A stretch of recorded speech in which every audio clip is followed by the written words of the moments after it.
So let me first write down a chi-square test statistic, okay? So for chi-square test, you equal a summation, right, of Fij subtract Eij square divide Eij, okay? So this is the way that we compute for chi-square testing, okay? And now we already have their Fij based on their 5 interval that we defined. We also can obtain Eij, right? So now let's find the difference between observed frequency and expected frequency. So this is -3, right? Because we use 3 subtract 6, -3. And then 4 equal 10 subtract 6. And then 3, -4, 0. And then we need to take the square of this difference, right?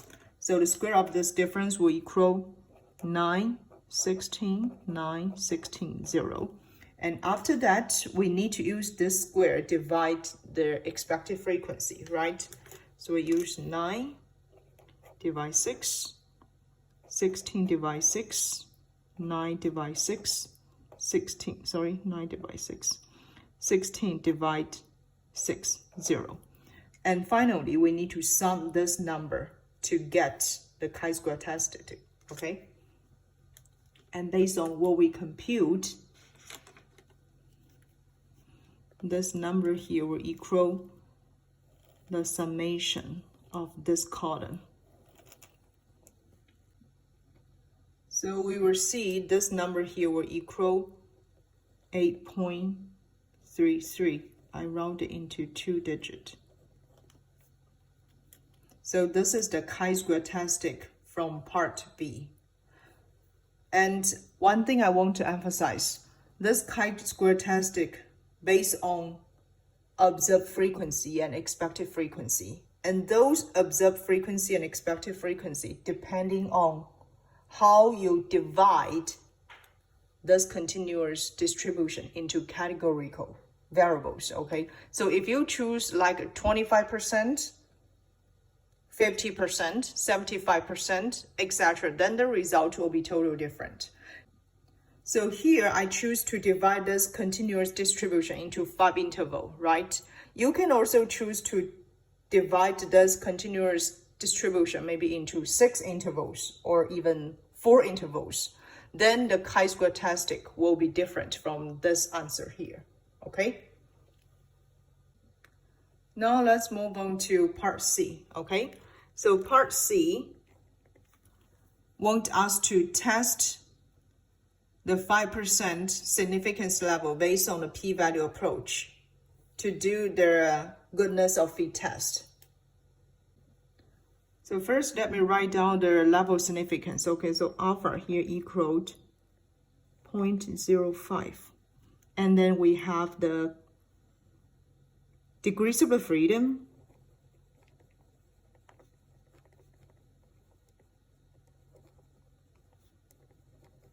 should equal k subtract p, the number of the parameters, subtract 1. So we have 5 intervals here.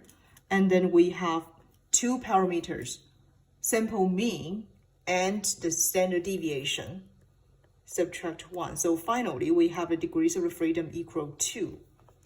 And we also have the chi-square test equaled 8.33 based on what we just compute from part B. Then we need to find out a p-value, okay? So for chi-square distribution, it will give you a range of the p-value, okay, not the exact p-value. So let's look at this chi-square distribution. First, we need to find out the degrees of the freedom equal 2. Then we know the chi-square test from our question equaled 8.33, right? We need to find out the range that contains this chi-square test statistic. You might notice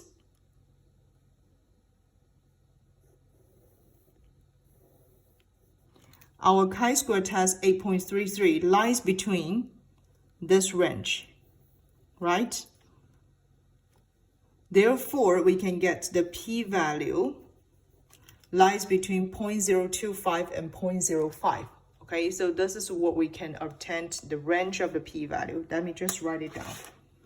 So we can obtain the range of the p-value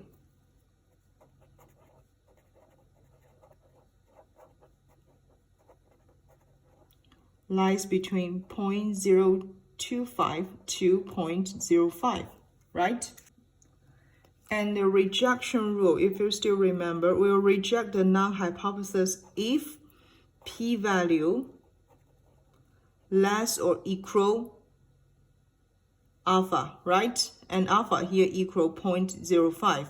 The range of the p-value lies between this range. Therefore, it satisfies this rejection rule. So we'll reject the null hypothesis. So we will reject null hypothesis. Conclude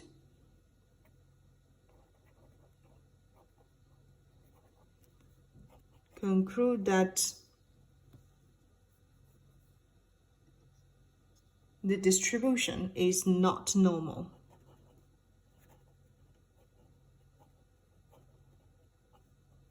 Is not normally distributed.